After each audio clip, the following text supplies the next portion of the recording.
Yeah, I want to continue going over some important parts of a book that I think is really an important thing for you to read. It's called A Republic No More by Jay Cost.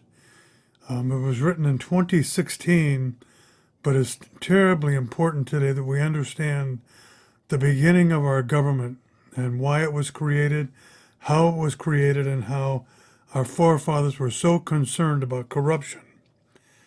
Jay is also a writer for the Weekly Standard. He's a graduate of the University of Virginia and has a master's degree from the University of Chicago. It's written again by Encounter Books and available everywhere in paperback, generally for about $18. So I want to read this one short section to you. So, a Republican government is prone to factionalism and corruption. First, we have the potential for the majority to demand policy deleterious to the public good. Second, we have legislators who are prone to put their own interests ahead of the common interests. Little wonder that up to the point in world history, a true republic was more a myth than a reality. Yet Madison was committed to turning the theoretical into the actual. He believed that majority rule was indeed essential to the true republic, but it had to be channeled through a well-designed institution that carefully distributed governing power to protect the public interest. The framers adopted many such institutions, some of them borrowed from the previous thinkers, and some they developed themselves.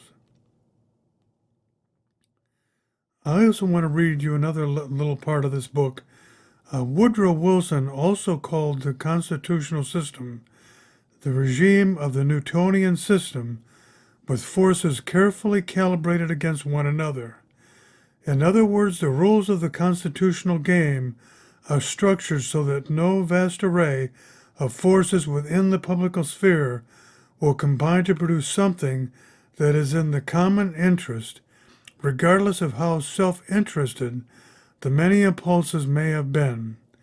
The idea is that the factions may have representatives who will do to its bidding in the government, but those agents will only possess limited power and will also be stymied by agents aligned with one of the other factions.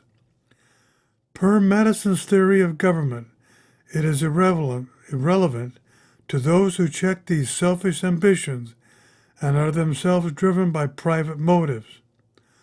All that matters is the result. The only proposals that should make it through the constitutional gauntlet are to be enacted into law will be those that benefit the people generally. Everything else will fall by the wayside, thus offering a decisive check on corruption and preserving the republic integrity of the government itself. I cannot tell you how important it is, with the advent of Doge within our system, trying to bring the system back into checks and balances, how important this all is.